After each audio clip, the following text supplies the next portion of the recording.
Hello, listeners of the Third Sector podcast. This is Emily. And this is Lucinda. And we just wanted to send you a massive thank you because this week, the Third Sector podcast hit a major milestone. That's right. The podcast has now been downloaded more than 100,000 times. It's incredible. And we are so proud of the podcast and we are so grateful to everybody who's contributed to it since we launched all the way back in 2019. And that's our fabulous hosts, our producers, the many guests who've joined us in the studio, and of course you, our listeners, for tuning in every week, subscribing and sharing episodes with your colleagues, friends, maybe even your family. We couldn't do it without you. And if you'd like to take your support a little bit further, the easiest way is to hit the subscribe button. It takes less than a second and really would give us a boost. We'd also love it if you give us a rating on your preferred platform. So from us and from the whole team at Third Sector, thank you so much for your support. Hello and welcome to the Third Sector podcast. I'm Lucinda Rouse. And I'm Emily Burt. Each week we bring you half an hour of discussion and debate about the important goings-on in the charity world. And this week we'll be joined by the digital specialist Zoe Amar and the British Heart Foundation's Head of Technology Strategy, who are going to bring us up to speed on the latest developments in artificial intelligence and how charities can proactively engage with it while also managing those associated risks. And if you're a regular listener of the podcast, you might be thinking that you've been hearing quite a lot from the BHF recently. And you would be right, because we hosted the Charities Chief Executive, Charmaine Griffiths, last week. But it's the first time in a while that we've had the lovely folk at BHF on to join us, and in our opinion, you really cannot have too much of a good thing. But before we hear from our guests this week, we would like to take a couple of minutes to tell you about something new. Because alongside turning over Third Sector's weekly podcast, Lucinda, you've also been working on a pretty major new audio project. What's it all about? It is about the end of charity. Ooh. Question mark. Dun, dun, dun. I appreciate that will sound very ominous to our audience of charity management professionals, but fear not, we are not calling for an end of the whole charity system. No, this is going to be a 6-part podcast documentary series featuring a range of voices from within the voluntary sector and also some critics and what you might call radicals. So we'll be looking at where charity has come from as a concept. We'll be joined by guests such as the philanthropy expert Rodri Davis of Why Philanthropy Matters to take us through charities' roots way back into medieval times and then more recently in history, the Victorian era, where the concept of the haves giving and supporting the have-nots became an ingrained part of society, and with its close associations with religion and so on. I don't want to reveal too much because I would really like you to listen to all 6 parts, but we will be exploring new forms of doing good and forces for change within the philanthropy and charity world. You can expect to see appearances from the head of philanthropy at Mr. Beast, if anybody is familiar with this YouTube sensation, the biggest YouTuber in the world. And we'll also be exploring other ways of doing good through mutual aid groups, social enterprise and business for good, and a whole host of other things. So it's very exciting. Absolutely. And, you know, the whole concept for this project actually, for us at Third Sector, dates all the way back to sort of 2018, 2019, when our former features and analysis writer Rebecca Cooney and the former editor of Third Sector Andy Hillier spoke to a series of, again, quite radical thought leaders at the time about the ways in which they thought fundraising was going to change in the future. And we'd planned, because it was such a popular series of articles for a very long time, to develop it and to turn it into something bigger. And this is where the kind of origins of the end of charity came from. We've seen the for good landscape change so much in the past 20 years. You talk about mutual aid, you talk about, you know, for good, B corporations, the rise of these movements. And of course, things like direct action, Extinction Rebellion, people from Just Stop Oil gluing themselves to the streets and throwing paint at paintings. And in this rapidly evolving world, and also at a time when we are seeing greater need and more pressure on the charitable sector than ever, I think it is such an interesting time to be exploring what this for good landscape looks like. And as you've said, we have some terrific guests. We have Rodri Davis from Why Philanthropy Matters. We've got Martha Awajobi from JMB Consulting, and some big charity names as well. Emma Reevy from the Trussell Trust and Kolbasia Hausu from Freedom from Torture. I could go on. But instead of just listening to Lucinda and myself talking about this, we would love now for you to just have a listen to this trailer. When you're seeing this scale of need and this scale of response, you have to question, what do we want for our society? What is our social contract? The point that's really important thinking about charity as it is now in the UK is the Victorian era, because that's where we have the model of charity as a way of the haves essentially giving to the have-nots. There are around 200,000 charities in the UK. Some are run by a single person, others are multi-million pound operations, and they address almost every area of need you can think of. But it is a world with a complicated past. You can really trace back the history of racism and the charity sector to colonialism and imperialism. When we look at historical figures who, were philanthropists, who were giving money to schools and really being seen in our country as these philanthropic, benevolent beings, and at the same time were prolific slave traders. And charities today are wrangling with a whole set of other challenges. Go and help the person directly. Don't do it through a charity. It's much more rewarding when you help the person directly. Because you were dealing with Oxfam, you were dealing with a great British institution. It was a household name. It was very much part of the fabric of our society. It was going to be a huge story, a huge story. So in a world where the need is greater than ever, We probably were providing 10 years ago 50,000, 60,000 emergency food parcels, whereas last year food banks in our network provided just under 3 million emergency food parcels, 1 million of which were for children. but the landscape for doing good has shifted dramatically. What does the future look like for charities? Charities can't assume that they're the only game in town anymore. There are all of these other options. I'm Lucinda Rouse, and this is The End of Charity. Hopefully that has tickled your taste buds for more of The End of Charity. The first episode will be released on Tuesday, the 19th of March. Moving on to this week's main discussion. How much are you making use of artificial intelligence at work? Is it something you've thought deeply about, or do you still feel like you're playing catch up? The release of ChatGPT at the end of November 2022 marked something of a watershed moment for generative AI. And the latest Charity Digital Skills Report has noted an explosion of interest in AI in the past year, with many charity respondents questioning whether they should be making use of it at all, and if so, how.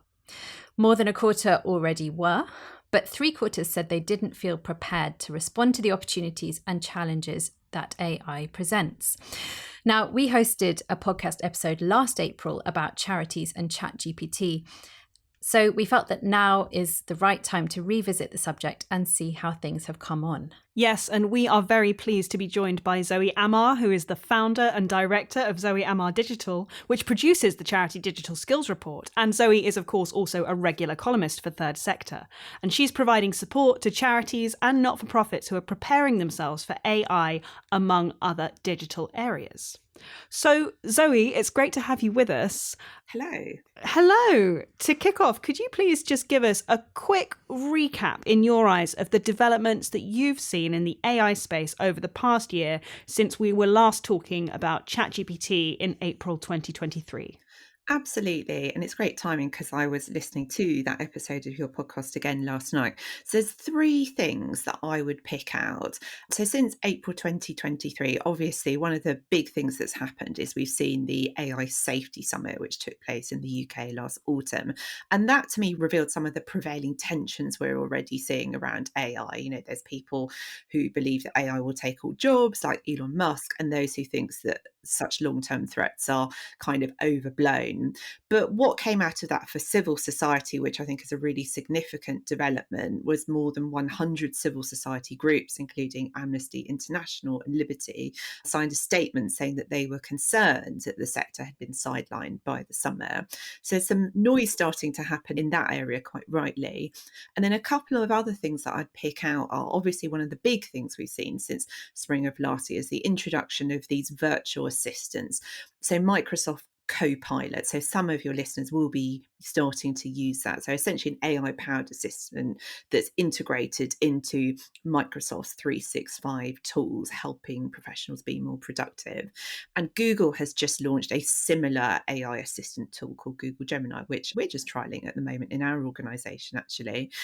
So there's that. There's AI starting to become more integrated into our working lives. And then I think that third point actually really builds on that, because the way in which charities are talking to us about AI over the last year has really started to change. And we're going to take the temperature on that in the Charity Digital Skills Report survey for the 2024 report. And we've just launched that survey. So I'd love to hear from your listeners there. And really, how to characterise that change, and this is anecdotal at this stage because we don't yet have the data on that, obviously, is that it feels much more normalised to talk to charities about AI. So, for example, I was talking to a charity leader the other week who's saying, yeah, I always have ChatGPT open on one tab, and if I get a bit stuck with something, I might ask it to help me write an email, or I might ask it a question. And for me, that really illustrates how this change is starting to get embedded. For me, real disruption is not about the big shiny product launch, or even a similar charity doing a big game-changing AI service. Significant though those things are, for me, real disruption is when change begins to get normalised. And I wonder whether we're starting to get towards that point with AI. So I'm really excited to find out more about that this year. Brilliant. And there's, in the terminology when we're talking about AI and how people are reacting to it, the two words that I see a lot are response. How are people responding to AI? And then how are people engaging with AI? And thinking specifically about response, to what extent do you think there's a need for a collective response at the sector level? So I really do think we need a sector-wide response, and I can say a bit about why that is. And for me, I think this is very unique to the sector and what it does. So what do we know about AI? We don't know the exact extent of the change or what the speed of the change will look like, but all the prevailing trends indicate that those who are at the sharp end of social justice could be adversely affected by it. So that could be people who are in so-called low-skilled jobs in retail and hospitality. So it could mean that there is greater demand for the sector's work as some of those jobs get automated. And I think that AI adoption could also have a significant impact on the sector itself. So if we look at what the sector does, so service delivery, information advice, research, really big parts of what the sector do. And all of those areas are things which could get automated, looking at what's happening in other sectors such as banking and retail and energy. And then there are other things which I think are very much resonate with the sector's ethical concerns. So things like algorithmic bias, data privacy, which we really do need to have a voice on as a sector. And of course, there are some long-standing issues that affect digital transformation, which were there even before ChatGPT got launched. So, such as the fact that board digital skills are low, and there's a lack of funding for digital as well. And of course, our sector's so squeezed at the moment because of cost of living.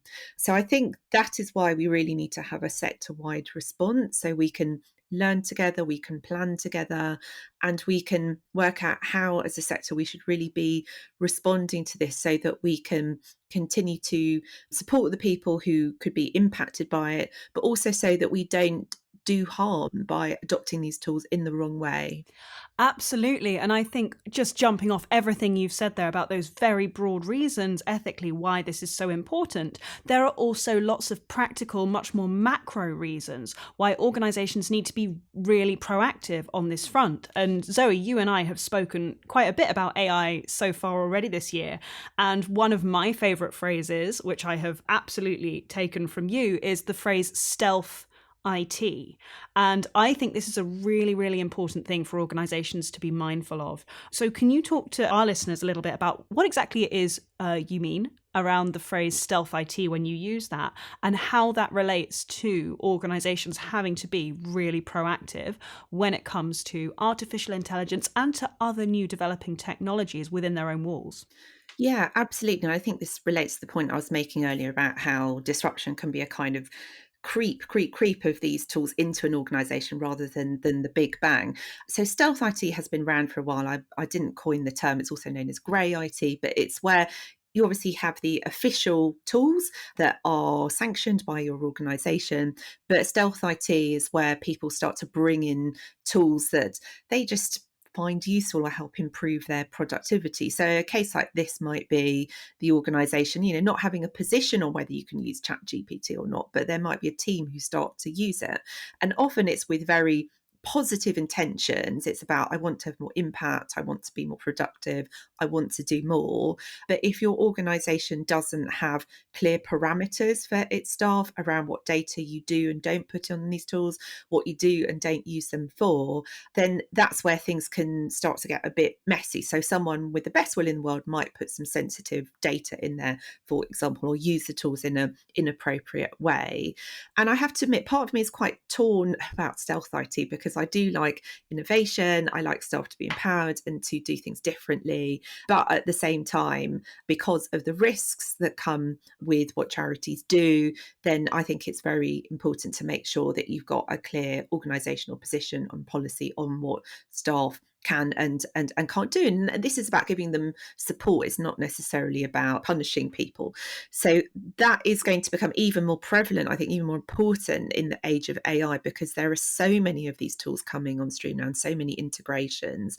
And that's why charities really need to get a handle on what their staff are using and what they're using it for, and what the learnings are as well. I was wondering if any parallels could be drawn or lessons taken from other sector level responses or forms of engagement or just general approach to artificial intelligence. Yeah, absolutely. So there's a really interesting parallel going on in the education sector. So there's a new body called AI in Education.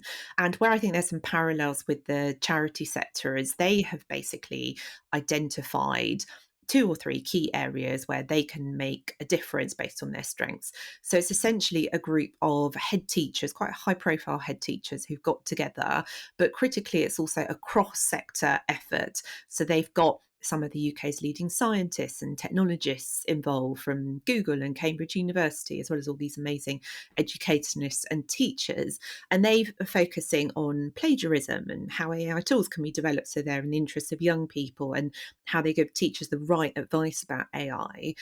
And where I think there are parallels with what we could do as a sector is if we could identify 2 or 3 key areas where our expertise could make a difference as a sector, and then look at where we can come together as a sector and start to make a difference in those areas. So that could be about starting to lobby more on how these tools can be developed in more of an ethical way so that they don't cause harm.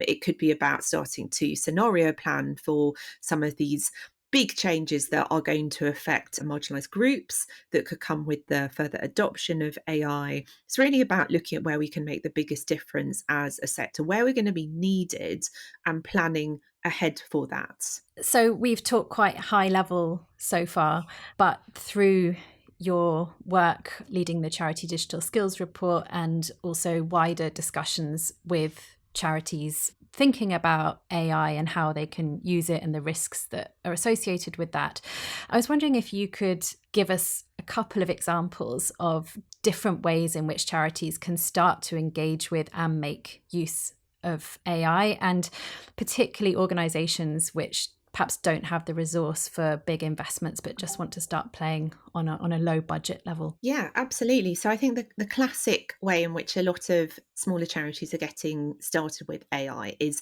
using it for administrative tasks. And as we all know, those can take up a lot of time. So that could be things like summarising meeting notes or developing online content, so writing social media posts or generating images. And then I see that once charities get more confident with that, then you can move on to more advanced and ambitious ways of using these tools. So I've spoken to charities who have used AI tools for writing funding bids, actually, so grant fundraising. So if you go on a Charity Excellence Framework's website, they actually have some great resources to help people do that. And I think there are also charities who are using these tools for research and information gathering. So, of course, there's the challenge there about, is the information accurate? How can we make sure that we're not just totally relying on this as one source of information and building in time for fact checking and editing? But if you're a charity that, say, produces reports or research, and you want to analyze some raw data, and of course you can use AI for analyzing numerical data as well, then that can be a really good way to save time. So the number one piece of advice I'd give to charities there is to start small, but to learn quickly, and to look at what other staff are doing when using these tools, where it works for you as an organisation, where it doesn't work for you, and then gradually starting to be a bit more ambitious, but always thinking about what your parameters are around, is this the right thing to do?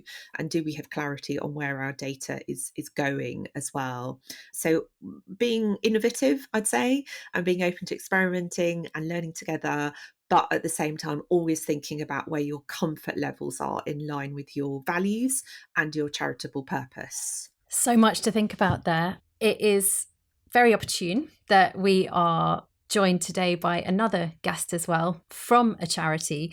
So we're delighted to be joined by Karen Marter, who's the Head of Technology Strategy at the British Heart Foundation. Hi, Karen. Hi. Thank you so much for joining us. And I wondered if you could, building on what Zoe has just been talking about, sort of tell us how the British Heart Foundation is making use of AI at the moment. Yeah, of course. And I've been nodding along to everything Zoe's been saying because I'm just in complete agreement. So at the British Heart Foundation, we've been on a bit of an AI journey, definitely since the ChatGPT launch. We've had warm enthusiasts who've kind of been exploring themselves. But what I'd say is over the last 5 or 6 months, we've been bringing in a bit more structure for how we support people with safely exploring the use of AI.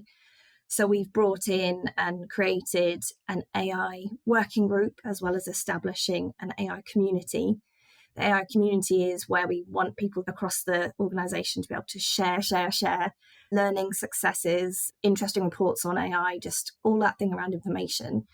Whereas the working group is more of a formal structure, group of individuals, again, across the BHF, with the focus of looking more at education, governance, and how we assess value against AI. And since then, we've been on a bit of a journey to create a strategy to support usage. So we find ourselves in an interesting situation. We are building the plane whilst flying it. So the strategy is there to be directional and provide some structure, but we also want to learn as we go and learn quickly, exactly as Zoe mentioned. That's the key thing here. We know we don't know very much and we want to learn through doing as much as possible, but we recognise we need that safe infrastructure guardrails around it so that we can make sure we're being responsible and ethical in how we use AI. So I think that really kind of bounces off everything that Zoe was saying. And actually, when you're thinking about this, so much of it comes down to environment and it comes down to culture. So Karen, you talked about safely exploring, which I think is a great, way to look at it. It's not about being prescriptive. It's not about being limiting when you're putting these structures in place. It's saying we want to give you the space to innovate, but also making sure, as Zoe was saying, we are aligning with the charity's values and with the charity's purpose and processes. So that sounds like a very interesting environment to be in. Do you have any examples of practically actually what AI is doing for the British Heart Foundation at the moment? I do. So Zoe summed up really nicely around there's lots of different ways that we could approach AI. But for us at the BHF, we see it in 2 camps. So we've got the everyday AI around exploring where AI can bring value in relation to productivity-based activities. And then we've got the more game-changing AI. So where can it be more disruptive, novel, and maybe completely overhaul what we're doing or how we do it? What I'd say is we are open to both types of AI exploration, but we are predominantly focusing on the everyday AI usage. So what we're seeing is users. So we are in a trial at the moment with Microsoft's Copilot. And so we are exploring how, through a small cohort at the moment of 300 users, how users can use Copilot to win back time on administrative tasks, just like Zoe mentioned, around recording meetings, turning meeting transcripts into minutes. Tasks that used to take maybe a couple of hours are being completed within about 15 minutes. People are able to attend more meetings, even join meetings late because of the recap functionality that Copilot provides, as well as being better prepared for meetings, so that rather than meetings maybe being structured to share a lot of information up front and then have some discussion, by having better use of pre-read functionality through Copilot, we're jumping straight into discussions. So meetings are becoming more efficient as well through the use of the Copilot features. So they're just some of the examples that we're seeing coming through a bit more consistently. And again, as Zoe mentioned, it's all about how people are sharing their learnings, best practice, but also where it's maybe not working as well or not bringing the benefits. That's just as beneficial, understanding where it hasn't been as successful for us yet. And I appreciate it's really early days. You've got a limited number of people involved in this pilot, and you've only been using Microsoft Copilot for 2-3 months now. But I wondered if you could share any particularly interesting findings off the back of that usage, both positive and negative. Yes, so again, I'll heavily caveat that it's a small cohort currently, and we're still surfacing the insight. But so far, we're seeing really positive indicators from the value being generated so far from the small trial we've done. And what I mean by that is, at a really high level, we're finding that the more senior the role, the greater the return on investment that we've made.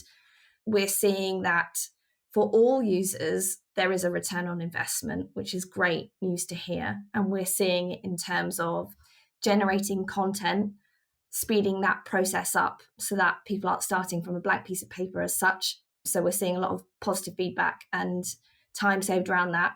We're seeing savings in relation to meetings, as I've already mentioned, be it the duration of meetings significantly reducing.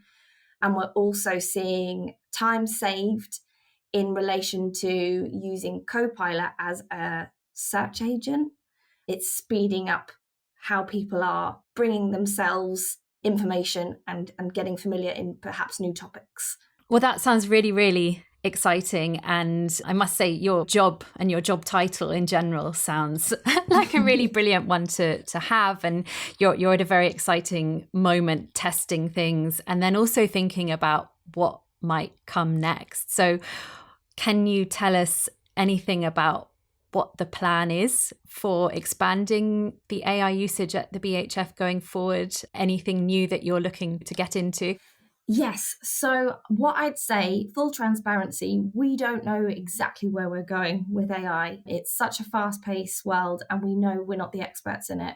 And our strategy is set up to be agile and allow us to, it sets a direction, and we have a current vision of we want to enhance what we're doing at the BHF through AI, but we're prepared to change as we need to when we learn more with AI. So at the moment, we're kind of positioning ourselves as seeing AI as it's a learning culture change that we're on. We want to increase awareness about what AI is across the BHF over the next 12 to 18 months. We want to make it accessible to everyone who wants to use it to enhance what they're doing and try and add value where they can to what they're doing. And we think through greater awareness and greater use of AI in a safe way, we think we will get more value from our everyday AI activities, but we will also start to unlock, hopefully, more opportunities within that game-changing space. We're already seeing, for people who've been involved with AI a bit longer and who are warm to AI at the BHF, we're already seeing some of those big meaty problems, probably in the game-changing space. They're starting to explore whether AI could help. So we're seeing things in our retail area in relation to AI and the way that it could support and enhance what we do in terms of our logistics and how it could improve the customer experience as well, which improves how customers perceive the BHF and will hopefully return and come back to us. So that's where we think there could be some huge gains for us. But the big caveat is data. That will be the big thing that we need to make sure is a foundation that's in place for us to be able to explore those game-changing things, which is another big cultural shift and change that we're working through at the moment as well. I mean, yeah, data can be a whole other podcast episode in its own right for the charity sector. Maybe we'll bring both of you back at some point to discuss that. But one final question then from me. Zoe, I know that earlier you spoke about the fact that sometimes boards can be a little slower in the adoption of new technologies, in the adoption of digital. You've both spoken about the idea of people who are very sort of warm and enthusiastic about these tech, and there are, of course, other people who are slightly more risk averse and are more cautious around it. So for my final question to both of you, I would love to know if you were part of a charity that is trying to make the case, be it to senior leadership or be it to a board who are feeling a bit cautious about AI at the moment, and you wanted to kind of make the case for why it's important to be proactive in this space right now, what would your quick fire key arguments be on this? Yeah, great question. So there's two things I would suggest here, and I've tried and tested these with trustees. If anyone wants to borrow this, please go for it. So the first thing I do is you have to make the tangible nature of this technology real. So the way that AI gets talked about a lot in the media can feel very hyperbolic, as we were saying. If you can say to people, actually, you're using this technology all the time. So you might have used it to unlock your phone this morning using facial recognition. You might have bought a book on Amazon recently and got served product recommendations for similar customers, bought similar books. You know, that's machine learning, which is a type of AI. So the more you can give people some everyday real examples, that starts to make the impact of this technology real. And then the second thing which will make that impact even more real is if you can show how other organizations, whether they're in the same space or comparable organizations, are using these technologies. So maybe if you're a health charity, another health charity or some other, or a healthcare provider is using these tools and what they're achieving with it as well. So I think a little bit of healthy competition and seeing that these things are very much on trustees' doorsteps, even if they might not think they are, is a really good way to bring the message home on both of those fronts. Just to add to what Zoe's saying, I think the other factor that I'd recommend is bringing AI back to value. What is the value that it can add? So for me, I think leadership are most receptive. There's lots of different agendas and viewpoints across the leadership group, right? But the one thing that they're all looking for is what's the value, what's the impact that something can drive. So if you can articulate AI in terms of value, that will really help them understand why something is going to be helpful or why it should be brought in. And it'll also help navigate the understandable hype that there potentially is around AI at the moment. We're currently going through a lot of noise around AI tools. It's probably going to become an even busier space. So if you can fall back on a solid foundation of value and evidence to suggest why you should go for something, that's going to serve you really well as the hype continues around AI, I think. So much food for thought, and this is a discussion that we will no doubt be coming back to again and again. Zoe and Karen, thank you both so much for joining us. Thank you. Thank you.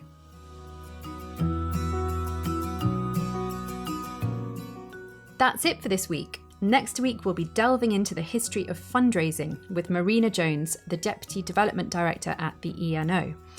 And don't miss the launch of The End of Charity coming up before then. Episode 1 will be released on the 19th of March. But for now, thanks to our guests and our producers Till Owen and Nav Powell.